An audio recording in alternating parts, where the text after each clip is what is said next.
Vamos a orar, hermanos. Amado Padre, te damos gracias esta mañana porque nos has permitido, Señor, cantar de tu misericordia, cantar, Padre, de la gratitud, Señor, que hay en nuestros corazones, que nunca será suficiente, Señor, para mostrar, Señor, la verdadera gratitud que merece tu obra, Señor, en favor de nosotros. Gracias, Padre. Gracias porque podemos tener este tiempo para recordar tu perdón, tu amor, para poder recordar, Señor, lo que nuestro Señor Jesucristo hizo. Gracias, mi Señor, porque aquellos, Señor, que hemos creído por tu gracia en ti, ya no recibiremos más ese juicio, porque tú lo has llevado por nosotros. Gracias, mi Señor. Ahora te suplicamos esta mañana que nos ayudas a vivir a la luz de esa verdad y que nos ayudes a vivir, Señor, también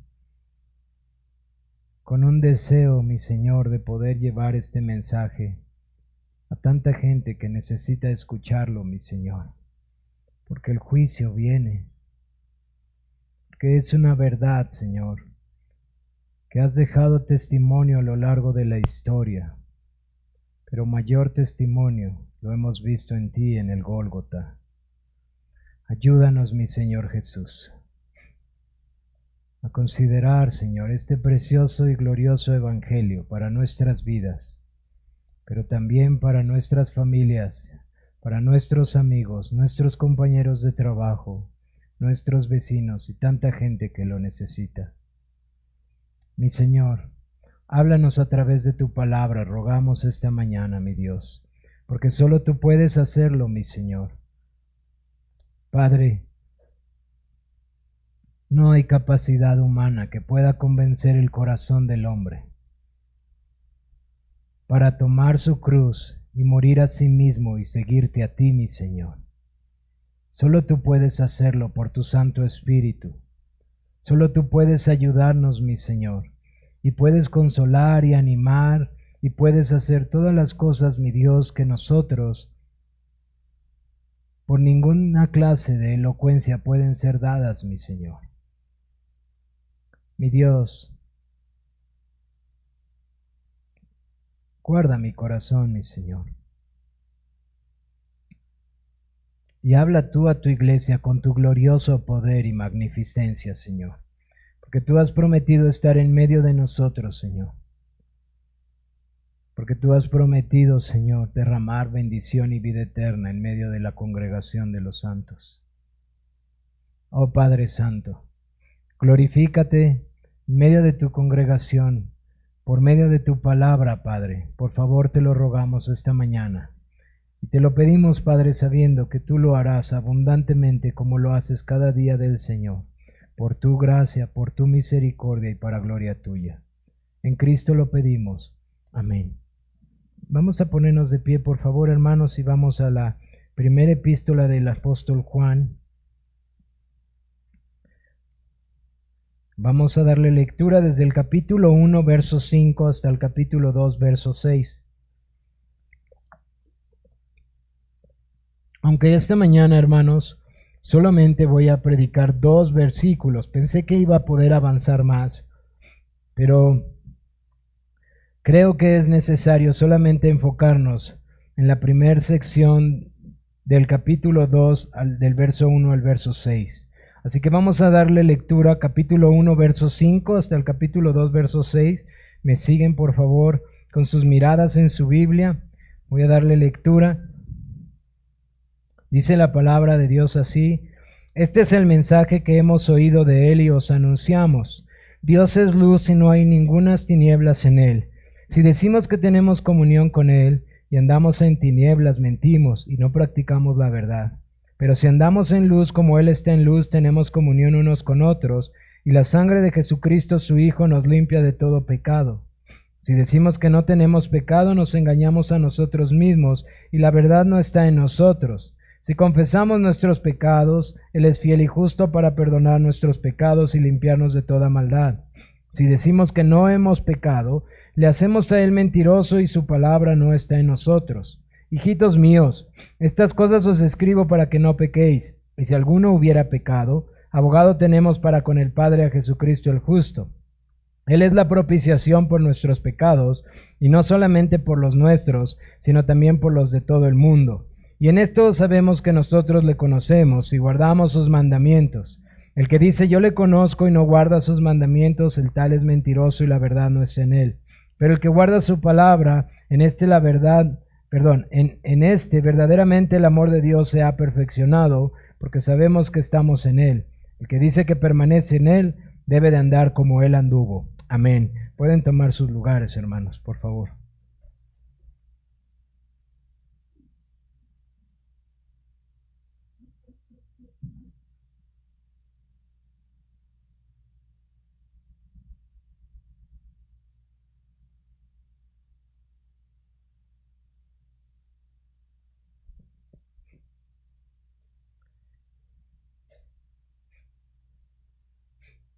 Hemos comenzado, hermanos, ya esta sección que, como hemos leído esta mañana, va a partir del versículo 5 del capítulo anterior, hermanos.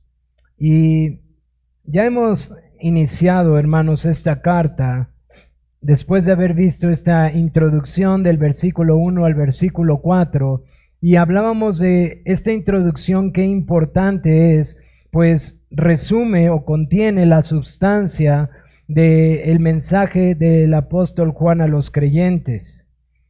Después comenzamos con el versículo 5 del capítulo 1 y lo vimos hasta el versículo 10, y quisiera resumir esta mañana lo que vimos la ocasión pasada, porque el argumento que el apóstol Juan comienza en el capítulo 1, verso 5, va a continuar hasta el verso 17 del capítulo 2. Es decir, capítulo 1, verso 5, va a ser una argumentación que va a terminar hasta el versículo 17 del capítulo 2. Así que es importante que podamos tenerlo en mente. Él ha comenzado en estos primeros 6 versículos, del 5 al 10, hablando con lo que significa andar en la luz o caminar en la luz. Y esto es lo que veíamos hace unas semanas atrás, que el apóstol Juan está haciendo un contraste entre caminar en la luz, qué significa, y qué significa no caminar en la luz. En esto podemos resumirlo, y yo espero que eso quede claro en nuestros corazones, que el apóstol Juan está haciendo un esfuerzo para que estos creyentes puedan identificar qué significa caminar en la luz y qué no significa caminar en la luz. Él nos habla que caminar en la luz es vivir en la verdad del Evangelio. Déjenme poner mi timer, hermanos, porque no quiero pasarme del tiempo. Y esto implica que nosotros tenemos comunión con Dios, que esta comunión es a través de Jesucristo, y que este caminar en la luz es vivir a la verdad del Evangelio, es decir, es vivir a la luz de la obra de nuestro Señor Jesucristo. Esto nos permite tener comunión con Dios, tener comunión con los creyentes, y esto es a través de Jesucristo, como lo vimos en el capítulo anterior, quien nos hace apercibidos de nuestro pecado y de nuestra necesidad constante de la gracia, por medio de la confesión y de la fidelidad de Dios para perdonarnos. Por eso el texto que muchas veces citamos: si confesamos nuestros pecados, Él es fiel y justo. Juan está enseñando que vivir en la verdad del Evangelio es caminar en la luz, es tener comunión unos con otros, es estar apercibidos de la gracia de Dios por medio de confesarle al Señor nuestros pecados, sabiendo que Él es fiel para perdonarnos por lo que Él ya ha hecho en Jesucristo. Esto es lo que implica. Y recuerden que hay un trasfondo en esta carta.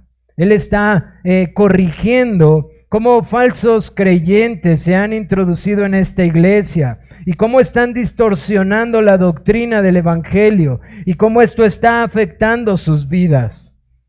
De hecho, podemos ver que constantemente es confrontada esta forma de vivir sobre espiritualizada, de hombres que consideran tener una comunión demasiado especial con Dios, pero que sus vidas son contradictorias o no son congruentes con su profesión. De hecho, esto es lo que el apóstol Juan enseña, que no es caminar en la luz, porque ellos están negando la verdad del Evangelio. Estos hombres están viviendo en pecado. Estos hombres se están engañando a sí mismos y están negando la verdad de Dios y la suficiencia de la obra de Jesucristo. Él dice cosas hacia aquellos hombres que dicen no pecar. Pero el apóstol Juan nos enseña que esto es mentir, porque es imposible que el hombre pueda acercarse a la luz, quien es Cristo, quien es Dios, y nuestras obras no ser manifiestas a la luz de la santidad de nuestro Dios. Es imposible decir tener comunión con Dios y seguir viviendo en el pecado, seguir practicando, seguir teniendo una vida de pecado. Eso es una mentira, es engañarse a sí mismo y es pecar contra la verdad de Dios. Eso es negar la verdad del Evangelio. Pero aquí hay una verdad sumamente delicada que Juan, como pastor, tiene que tratar. Él está hablando de caminar en la luz. Y Juan quiere seguir pastoreando el corazón de los creyentes. Y cuando este contraste tan claro entre caminar en la luz y no caminar en la luz, entre andar en tinieblas, engañarse y mentirse a sí mismo y pecar contra la verdad, él sabe algo importante que todo creyente debe de entender. Hay un riesgo sumamente importante. ¿Saben cuál es? No que los falsos creyentes se sientan incómodos, sino que el creyente verdadero se sienta demasiado cargado en su conciencia. Porque hay una realidad que las Escrituras nos enseñan. ¿Cómo debemos de lidiar entonces con el pecado que mora en nosotros? Hay algo cuando uno está tratando de desmentir el engaño, que la conciencia de los creyentes que está despierta pueda ser lastimada y empezar a dudar. Mientras uno confronta el error y confronta el engaño, la mayoría de veces los engañadores están cómodos, están satisfechos engañándose a sí mismos, viviendo en su incongruencia. Y a menos que el Espíritu de Dios los despierte y los confronte, seguirán así. Pero también es verdad que los verdaderos creyentes empiezan a sentir esa incomodidad y esa duda y esa lucha. Y Juan continúa con su argumento. Y hermanos, yo espero que puedan ver el amor pastoral y el cuidado del balance de la doctrina y del evangelio aplicado a la iglesia. Porque el apóstol Juan comienza en nuestro texto que esta mañana vemos diciendo: hijitos míos, estas cosas os escribo para que no pequéis. Y si alguno hubiera pecado, abogado tenemos para con el Padre, a Jesucristo el justo. Y Él es la propiciación por nuestros pecados, y no solamente por los nuestros, sino también por los de todo el mundo. Hermanos, la razón por la que he querido tan solo hablar de este texto es por la importancia del balance doctrinal y experiencial que el apóstol Juan está teniendo aquí para la grey de Cristo. Número uno, él se acerca a los creyentes con el mismo cuidado con el que Cristo se acercó a ellos. Y yo no sé si se dieron cuenta de esto, Esta expresión, hijitos míos, o mis pequeñitos, o mis queridos pequeños, es difícil de traducirla literal en español. Es una expresión muy dada en Juan, en el apóstol Juan.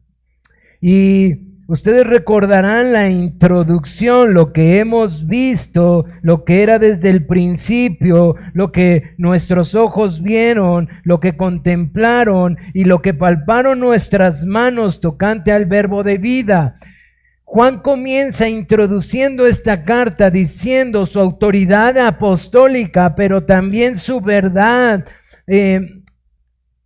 de sus experiencias en donde él vio al Señor Jesucristo, lo oyó, lo vio, lo palpó.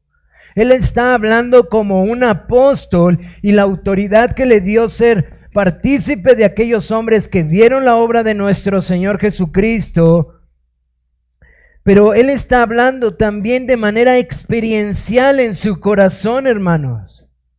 ¿Y por qué podemos saber esto? Porque Juan está transmitiendo un amor muy particular que le fue transmitido a él y que él relata en su evangelio, en el capítulo 8, en donde el Señor Jesucristo precisamente les llama de esta forma a ellos. El Señor Jesucristo se expresa con esta misma expresión, hijitos míos. Y es una expresión que constantemente Juan va a utilizar en esta carta para referirse a los creyentes. Así que miramos a la introducción y no solamente vemos una oración que define una autoridad apostólica por la cual Él les habla a los creyentes, sino también una experiencia real de haber palpado y estar con Cristo y escucharlo, de haber escuchado al verbo de vida, al amor hecho hombre. Y Juan constantemente va a querer transmitirle a la iglesia que el vivir a la luz del evangelio o vivir en la luz debe sí o sí afectar nuestros afectos como hombres, porque es algo que él vive. Él repite esta frase 7 veces en esta carta, hermanos. 7 veces él repite esta expresión, mis pequeñitos, mis queridos pequeños. Y uno debe de considerar cuál es el amor y el cuidado que está hablándole a la grey de Cristo, un amor que él experimentó del mismo Señor Jesús y que, hermanos, muchas veces nosotros no tenemos, que muchas veces nos cuesta trabajo tener para nuestros hermanos. Él continúa diciéndoles, estas cosas os escribo para que no pequen. Él se ha acercado con esta ternura pastoral, con este amor que él mismo experimentó del mismo verbo hecho hombre, para darles una verdad sumamente importante. El creyente genuino que vive en la luz o camina andando en la luz es un creyente que vive para no pecar. Es un creyente que vive para no pecar. Él les dice, estas cosas os escribo para que no pequen. Y esto debe de traernos a consideración las palabras que escuchamos en las Escrituras, en donde la gracia que se ha mostrado para con los hombres nunca debe de ser una ocasión para el pecado. ¿Saben?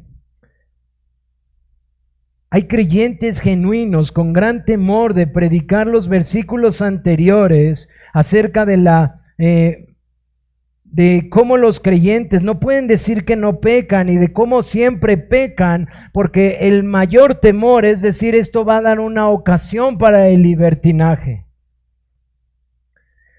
Pero quiero decirles algo, hermanos.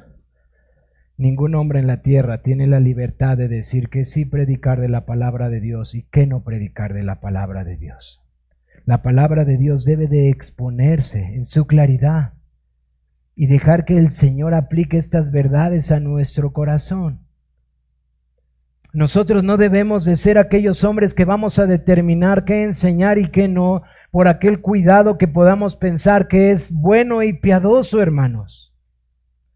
Y lo encontramos en esta sección, es lo que quiero transmitirles.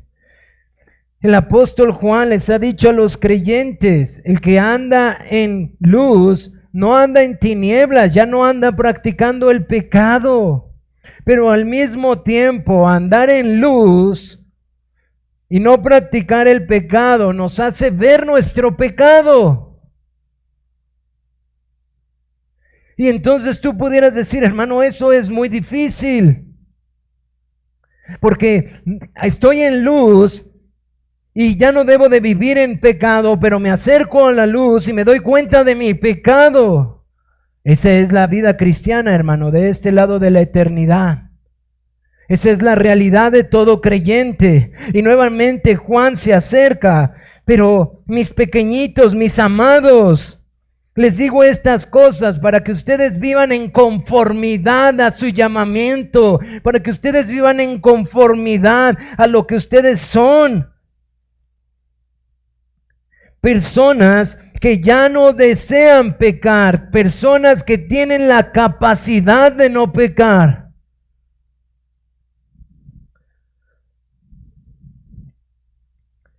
La gracia nunca debe de ser ocasión para el pecado, dice el apóstol Pablo. Pecaremos para que la gracia abunde en ninguna manera, ni pensarlo.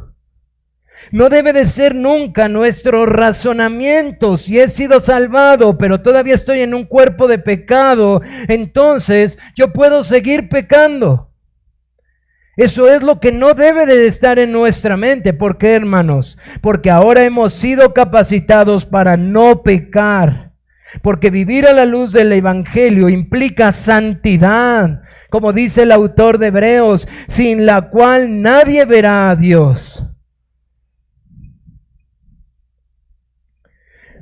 Porque Cristo vino para libertarnos de la esclavitud del pecado.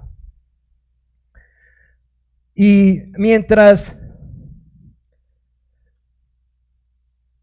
estudiaba y meditaba en esto, yo sé que ustedes han escuchado esta expresión, pero qué importante es poder reconocer cuál es la relación del hombre y la relación con el pecado, dependiendo del estado en el que se encuentra. Y pensaba en esta expresión que por favor no se las digo para llenar sus mentes, sino para que puedan considerarla. Como los teólogos hablan que antes de la caída el hombre tenía la capacidad de pecar y de no pecar. Pero después de la caída el hombre solamente no puede dejar de pecar. Después de la caída el hombre ya no tiene esa capacidad de pecar y no pecar. Ahora el hombre caído solo puede pecar y no puede dejar de pecar. Pero luego viene la redención, Cristo nos salva y ahora Cristo nos capacita para ya no pecar. Pero hermanos, ese no es nuestro último fin. Aquí hay algo que quiero atraer su atención, porque es lo que va a hacer el apóstol Juan. Ahí aún hay un estado y una relación diferente con el pecado. Cuando estemos con Cristo, el hombre ya no va a ser capaz de pecar. Ya no puede ser posible para el hombre pecar. Pero el hombre ahorita ha sido habilitado, ha sido libertado de la esclavitud del pecado. Ahora el hombre, los creyentes, podemos no pecar. Habrá un futuro en donde sea imposible pecar, pero no es ahora, hermanos, no es ahora. Y esto es sumamente importante que tú y yo lo entendamos, porque somos llamados a no pecar. Pero esa no es nuestra realidad en todos los aspectos. Juan continúa su argumento diciendo, pero ¿y si alguno peca? Y esta es la sección a la que a veces muchos cristianos tienen temor de hablar. Pero quiero hablar con honestidad, hermanos. Si algunos tenemos temor de hablar esto por cuestión de que el hombre pueda seguir practicando el pecado, hay una debilidad en la iglesia, que la iglesia no es equipada para luchar con el pecado que aún mora en ellos. Es decir, ignorar una verdad no nos hace capaz de enfrentar la lucha, simplemente nos hace mucho más vulnerables. ¿Y saben para quién? Para aquel que se acercó cuando, no me acuerdo, es José. Cuando está delante del Señor en el libro de Zacarías y está listo, el sacerdote Josué está delante del Señor y está Satanás, el acusador, listo para acusarlo. El ignorar esta verdad da una vulnerabilidad al creyente, porque la vulnerabilidad principal del creyente no es el pecado, hermanos, sino es las consecuencias de él que inutiliza al creyente. Así que Juan le dice a los creyentes que están siendo distorsionados en lo que implica abrazar el Evangelio, vivir a la luz del Evangelio. Andar en la luz es contrastado con andar en las tinieblas. Andar en la luz es caminar en obediencia y confesar nuestros pecados, porque constantemente el creyente que se acerca a la luz ilumina y es más claro su pecado. Y les ponía este ejemplo de acercarse a un foco o al sol, como el pecado cada vez es más claro en nuestras vidas, y esta es la ironía de la vida cristiana que muchas veces ignoramos cuando recién nacemos, y pareciera ser que el madurar significa más perfección, y es todo lo contrario, es estar más apercibidos de nuestra debilidad, más apercibidos de nuestro pecado. Ahora vemos pecado en muchas cosas que antes no veíamos, y ahora estamos luchando por todos lados con cosas que antes no veíamos. Porque eso es caminar en la luz, y Juan les dice, y estas cosas les digo para que no pequen. Pero si alguno peca, porque el cristiano que vive en la luz debe de ser continuamente exhortado a vivir sin pecado. Eso es lo que el Señor le agrada y quiere. Es decir, si tu ojo te es ocasión de caer, sácalo. Si tu mano te es ocasión de caer, córtala. Pero hay otra realidad en nosotros. El cristiano aún no ha dejado el cuerpo de pecado. Aunque nuestros deseos están en querer hacer la voluntad de nuestro Señor, aún gemimos, como lo dice el apóstol en el capítulo 7 de Romanos, al mirar constantemente cómo el pecado sigue morando en nosotros y vemos la miseria de la caída aún en nosotros. Vemos las consecuencias del pecado que entró a la humanidad y constantemente nos damos cuenta que no hemos podido desprendernos de todo el pecado. Y aunque hemos sido capacitados para no pecar, aún vemos la realidad de nuestros deseos y de nuestra voluntad que se revela constantemente contra la voluntad de Dios. Por cierto, les recomiendo ampliamente que lean el libro de la voluntad de Jonathan Edwards, pero no se llama La Voluntad. Acérquense con el hermano Víctor. Léanlo, por favor. Aunque es muy filosófico, hay una parte que es muy clara para la iglesia. Y la iglesia necesita entender cómo nuestros deseos, nuestra voluntad es afectada por nuestros deseos, y esta constantemente se está rebelando en contra de la voluntad de nuestro Dios.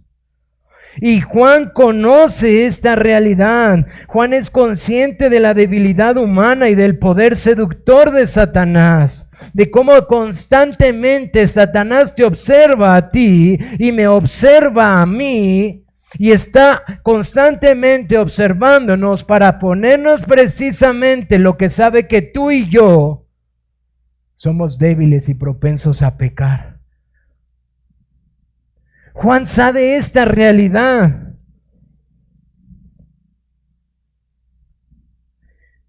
Y aunque el pecado ya no nos puede separar de Dios, porque el pacto que Dios ha hecho con nosotros es que no se apartaría más de nosotros, porque Cristo Jesús ha pagado por él. Si interrumpe nuestra comunión con Cristo, si interrumpe y afecta nuestro caminar con Dios, si afecta la manera en la que nosotros consideramos a Dios y sus mandamientos, y si endurece nuestro corazón, hermanos. El creyente que anda en luz ya no quiere pecar, pero se pregunta, ¿qué hago cuando peco? Juan, nos has dicho que ya no andamos en obscuridad. Aquellos hombres entraron a decirnos que podemos tener un nivel más alto de espiritualidad. Tú ya nos has dicho que no hay tal cosa. Y aquellos hombres dicen que ya no pecan. Y tú nos dices que debemos de confesar y que no debemos de vivir en el pecado. Pero ¿qué pasa cuando peco, Juan? ¿Qué pasa con esta verdad que está en mí? Porque a medida que me acerco más a la luz, más apercibido estoy de mi maldad.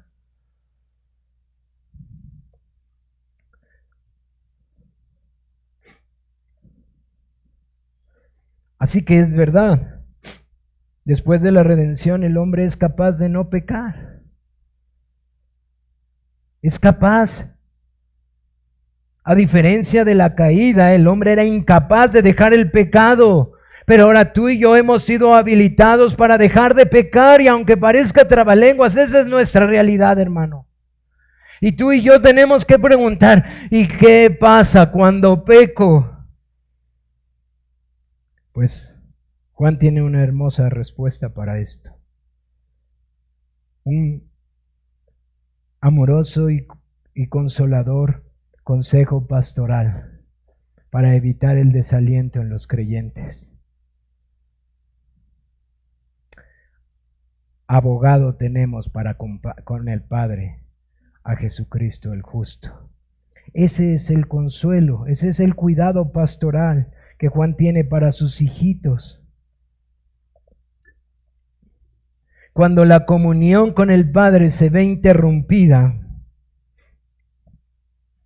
el creyente debe de ser pronto a recordar que hay alguien delante de la presencia del Padre en nuestro favor.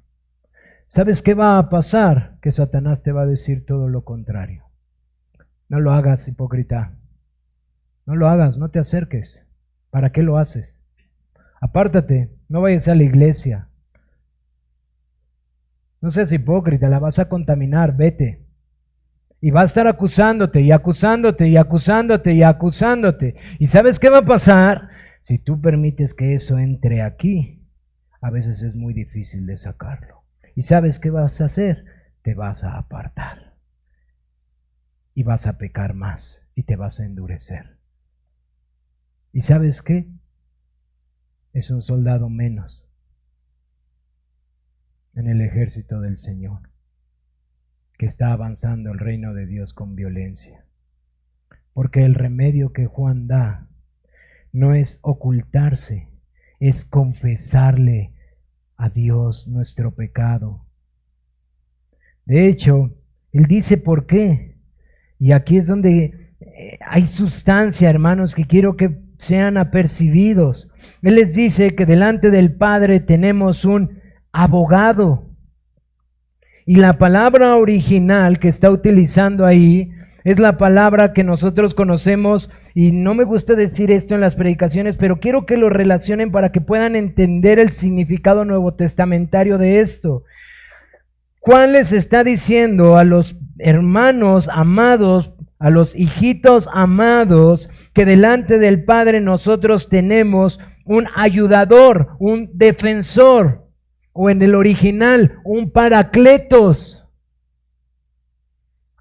esta misma palabra se utiliza para el Santo Espíritu de Dios y el verbo se utiliza para exhortar y animar a nuestros hermanos, pero quiero que tengan un contexto para que puedan entender el significado de lo que está pasando aquí e inmediatamente en nuestras mentes empiece a brillar todo lo que el texto original quiere transmitir con esta palabra. El Señor Jesucristo le dijo a sus discípulos que no estuvieran tristes, porque cuando Él ascendiera a los cielos, vendría con ellos un paracletos, un ayudador, un defensor. Originalmente esta palabra tiene una terminología legal, hermanos. En el griego original, esta palabra literalmente era aquel que se ponía delante del tribunal cuando alguien era acusado y traía las pruebas para defenderlo. Ese era su ayudador o su defensor. Ese era el que se paraba delante del juez y lo iba a ayudar por medio de las pruebas. Y Cristo Jesús está utilizando ese término para Él desde los evangelios y le dice a los discípulos que cuando Él se vaya vendría otro ayudador o defensor. Y aquí precisamente nos está diciendo que cuando nosotros pecamos, nosotros debemos de recordar que delante de la corte celestial, delante del gran juez justo de la creación, está uno para ayudarnos y defendernos, que es Él. Hay un abogado. Ahora, no es cualquier ayudador, no es cualquier paracletos. Este que está delante de la presencia del tribunal del Santísimo Dios, describe Juan que es el mismísimo Jesucristo justo. Y lo que está queriendo hacer es llegar a los corazones de los creyentes para decirles: hijitos míos, ¿cómo deseo que no pequen? Porque esa es la voluntad de Dios para nuestras vidas. Vuestra santificación, dice el apóstol Pablo en la carta a los tesalonicenses, esa es su voluntad, que caminemos en santidad, que caminemos en obediencia, o como lo va a decir más adelante, que caminemos obedeciendo sus mandamientos. Pero si pecas, recuerda algo prontamente. El mismo que se hizo hombre y que vivió la justicia perfecta que tú y yo no hemos podido vivir, el justo, el varón justo que se anunciaba desde las edades pasadas y que vino y demostró ser justo delante de todos los hombres, justo delante de las autoridades romanas, justo delante de su pueblo, y que fue crucificado injustamente y que resucitó delante de nuestros ojos y se sentó a la diestra de la majestad del Padre. Ese es el mismo que está listo para defenderte, para abogar por ti. Ese es el perfecto abogado que tiene todas las evidencias delante de la Corte Suprema para seguir diciendo: consumado es. Hermano, por favor, el remedio para el creyente, para luchar, es confesar y recordar que Cristo pagó. Corta el pecado inmediatamente. Lucha contra el pecado inmediatamente.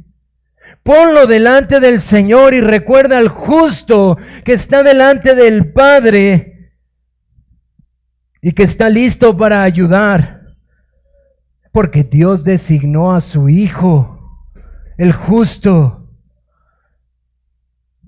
¿Para qué? Para que no peques más. ¿Puedes entender esto? Como quisiera, mi amado hermano, que puedas entender que las ecuaciones de nuestro Señor no funcionan muchas veces como las tuyas y como las mías. Porque cuando nosotros entendemos que no es su voluntad que pecamos, pero y pecamos, lo que debemos de hacer es recordar a Jesucristo el justo y confesar. ¿Para qué? Para que no peques más. porque esa es la realidad del creyente.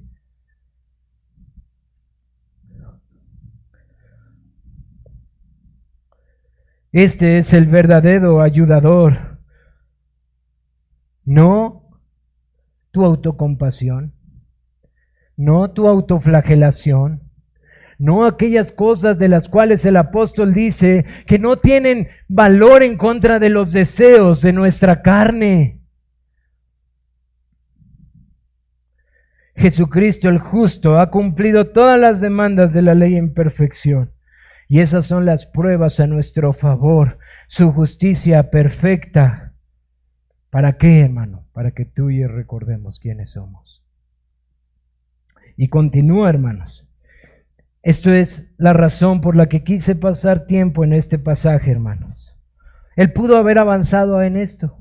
Él ya te ha dicho, tienes un abogado delante de la corte celestial. Es Jesucristo el justo, tú no lo eres y Él está delante del Padre y por Él fuiste salvo y por Él puedes ser levantado y por Él puedes ser nuevamente restaurado. Pero Él continúa diciendo, ¿qué significa vivir y caminar en la luz o andar en la luz o andar en el Evangelio? Es por eso, mis amados hermanos, que constantemente tú y yo necesitamos seguir considerando la importancia del Evangelio en la vida de la iglesia, en tu vida familiar y en tu vida personal. Porque Pablo sigue profundizando en el Evangelio, Juan sigue profundizando en el Evangelio. Él dice que Jesucristo el justo es la propiciación por nuestros pecados. Y no solamente por los nuestros, sino también por los de todo el mundo. Él es la propiciación. Y voy a repetir las palabras de este amado hermano que ya está en la presencia del Señor. Tú y yo no necesitamos reemplazar estas palabras antiguas. No necesitamos reemplazar propiciación y expiación. Necesitamos entenderlas, abrazarlas y amarlas. Porque tienen una enseñanza para nuestra vida. Si los teólogos quieren esforzarse en reemplazarlas, hay un grande riesgo, decía el hermano R.C. Sproul, de que perdamos la profundidad de la obra de nuestro Señor Jesucristo. No necesitamos tratar de suavizarlas. Su contexto no es sencillo, hermanos. Hay imágenes difíciles de asimilar en una cultura en donde el hombre es el centro de la adoración, en donde todo tiene que ser políticamente correcto. Por eso nos es difícil. Pero esta palabra, propiciación, tiene un significado profundo y un ejemplo claro en el Antiguo Testamento, que aunque parezca grotesco y parezca difícil, porque habla de sangre y de muerte, es indispensable para ti y para mí entenderlo. Levítico 17 nos habla acerca de la propiciación que se había enseñado en el antiguo pacto. ¿Y qué es lo que tenía que hacer un sacerdote para propiciar los pecados del pueblo? Pues tenía que entrar en el lugar santísimo y tenía que traer un animal, y este animal tenía que ser un animal perfecto, puro. Y este animal, ¿qué tenía que pasar? Tenía que ser degollado y tenía que ser muerto y su sangre se iba a derramar. Y esa sangre y esta imagen que quizás al día de hoy nos digan, no hables de esas cosas, pobres animalitos, eso es grotesco, el Señor lo demandó que se hiciera una vez al año por el pecado del pueblo para expiar su pecado. ¿Por qué, mis amados hermanos? Porque hay toda una enseñanza tipológica que está apuntando a una expresión que sí debería de decir, ¿por qué tuvo que pasar eso? Y ese es el Hijo de Dios sufriendo en una cruz una muerte vergonzosa. Pero claro, nadie se alarma de eso. Se alarman de matar un animal, se alarman de que la sangre se chorreaba, se alarman de que los animales sufran de esa manera. Pero nadie se alarma de lo que nuestro Cristo tuvo que sufrir por nosotros. El sumo sacerdote ofrecía este sacrificio y tenía que derramar y rociar la sangre sobre el propiciatorio. Y esto era para que la ira de Dios, la justicia del Santísimo, la perfección que reacciona en contra de tu pecado y mi pecado, fuera aplacada.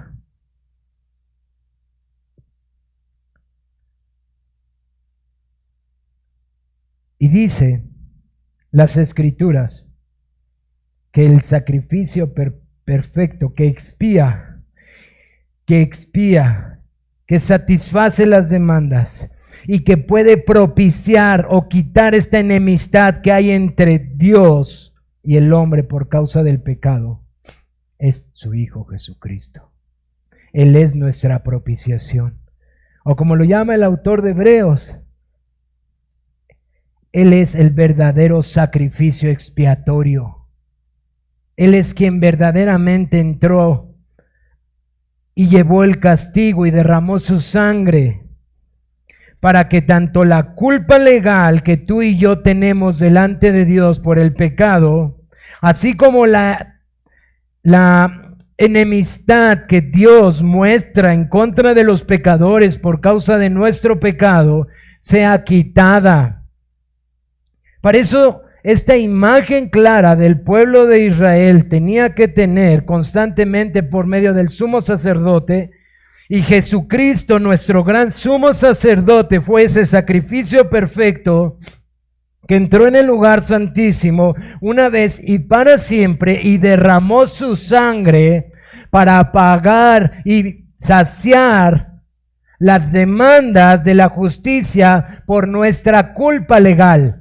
No la culpa de conciencia, mi hermano, la culpa legal que tú y yo tenemos. Éramos culpables delante del tribunal de Dios y alguien tenía que pagar, porque como hemos visto, nuestro Dios no cambia. Su justicia es para siempre, no iba a ser mudada, y alguien tenía que pagar para que el justo pudiera seguir siendo justo y pudiera perdonar a los pecadores. Y quien hizo ese sacrificio para saciar esa justicia que demandaba castigo, porque la paga del pecado es la muerte, porque sin derramamiento de sangre no hay remisión de pecado, porque la paga de pecado era la muerte, mi hermano. Muerte que Adán merecía morir. Murió espiritualmente, decimos sí, pero necesitaba morir físicamente, mas hubo misericordia. Eso es lo que Dios dice. La sangre, la vida era demandada de nosotros, mi amado hermano. Dios sí nos debe algo a ti y a mí, la muerte, porque Él es justo y tú y yo no. Él sí nos debe algo a ti y a mí. Tú y yo debemos morir delante del tribunal de Dios, porque la paga de pecado es muerte. Que nuestra sangre sea derramada, literalmente, mi amado hermano. La sangre está la vida, es decir, nosotros merecemos morir.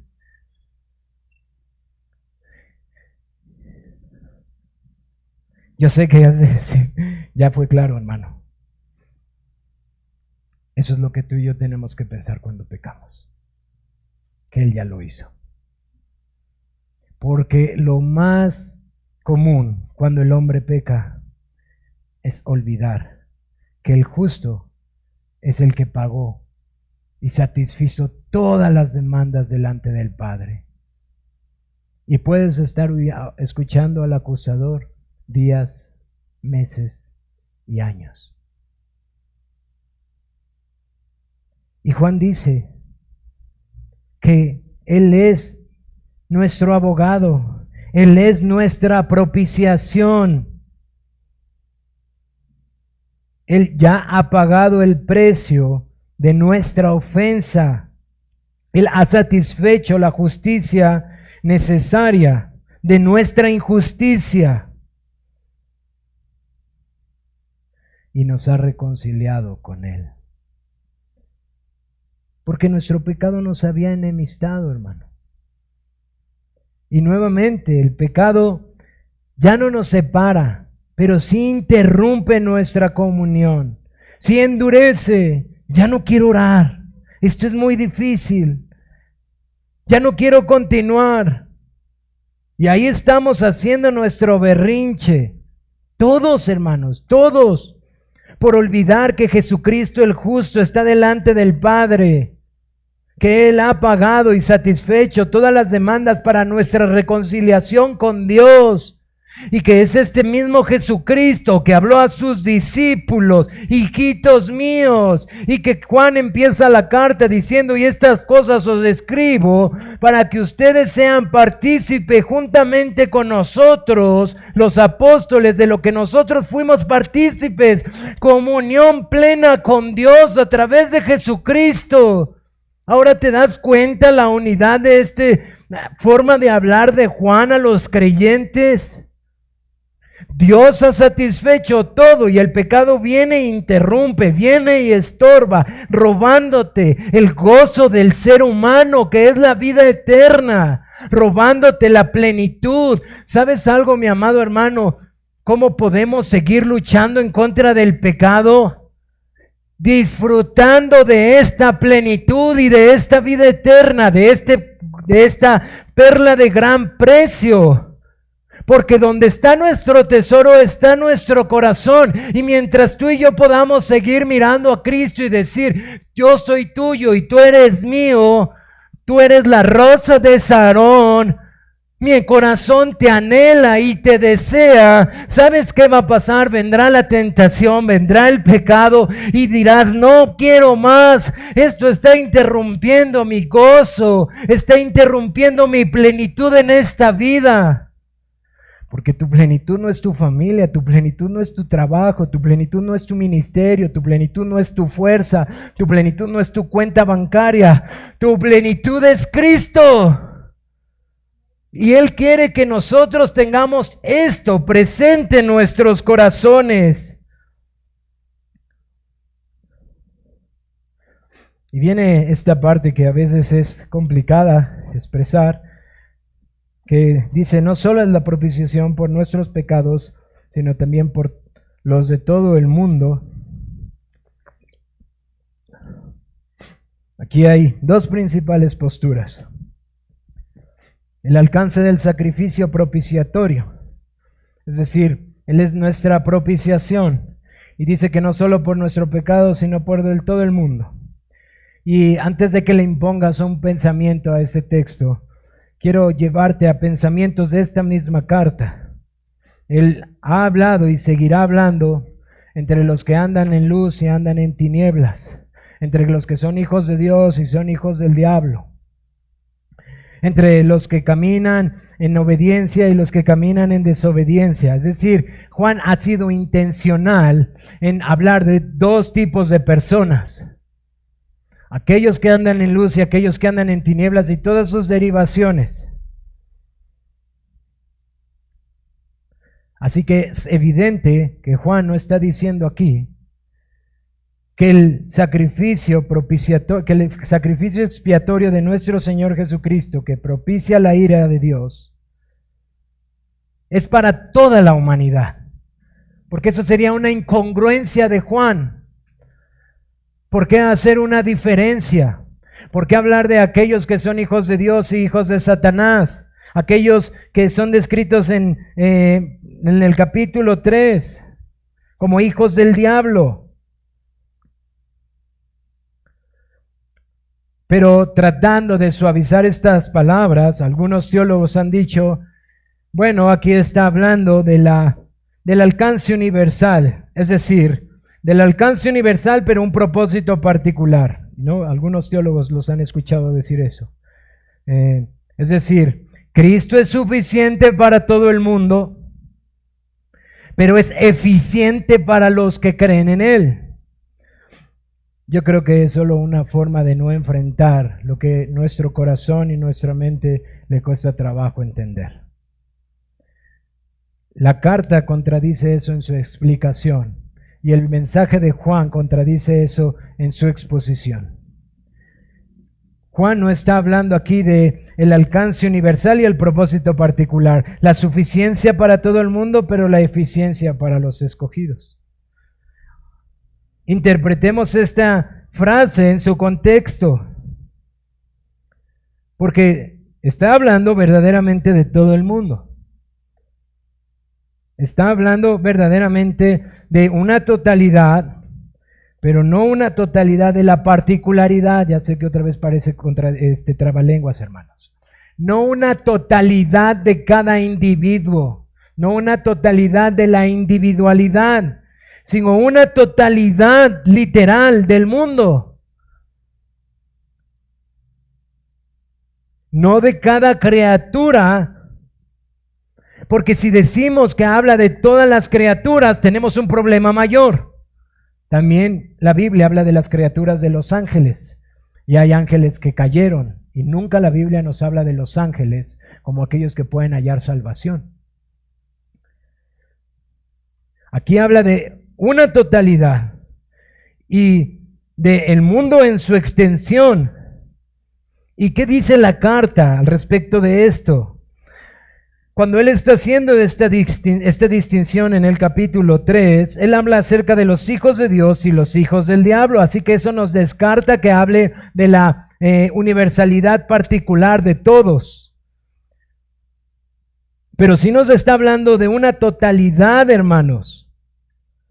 Y Juan explica esto diciendo, haciendo la distinción, que Cristo murió por nosotros. Dice más adelante en el capítulo 3, verso 10, en esto se manifiestan los hijos de Dios y los hijos del diablo, dos diferentes grupos. Dice, todo aquel que no hace justicia y que no ama a su hermano, no es de Dios. Así que ha separado los grupos. Y más adelante en el verso 16 dice, y en esto hemos conocido el amor. Ya está hablando de uno de esos grupos, en que Él puso su vida, Él fue la expiación, Él hizo un sacrificio expiatorio que propició la ira de Dios por nosotros. ¿Por quiénes? Por el otro grupo. Así que, hermanos, sí hay una totalidad, y hay una totalidad de la extensión del mundo al cual Juan siempre está hablando, y eso es los creyentes que el Señor ha decidido salvar de toda lengua, tribu y nación. O como muchos teólogos que no tuvieron temor de decir, sí habla de una totalidad de aquellos que Él ha dicho, de todo el mundo, no solo de los judíos, sino también de los griegos, una totalidad de todos aquellos que Él escogió desde antes de la fundación del mundo para salvar. Él es propiciación de ellos y solo de ellos, porque dice Juan que Él dio su vida por ellos. Él puso su vida por nosotros. Él puso su vida por los que Él determinó morir. No por una extensión que no quiso. Él hizo eficiente su sacrificio y satisfizo perfectamente, como dice el autor de Hebreos, por hombres de toda lengua, tribu y nación, que Él vino a salvar, y los vino a salvar perfectamente por su obra expiatoria que propició la enemistad que había entre Dios y los hombres. Y esos todos son los que Él determinó salvar desde antes de la fundación del mundo. Eso dicen las Escrituras, hermanos. Y eso es lo que el lenguaje de Juan dice en el capítulo 7 de Apocalipsis. Después de esto miré y aquí una gran multitud, la cual nadie podía contar, de todas naciones y tribus y pueblos y lenguas, de todo el mundo. Esta es la forma de hablar de Juan, hermanos. Por eso les dije en la introducción, es bien importante entender que Juan tiene una manera muy hebreica de hablar el griego. Es decir, una manera muy de sus antepasados de hablar el griego en el cual él fue introducido y de expresar cosas que ellos podían entender. Y dice, de todas naciones y tribus y pueblos y lenguas.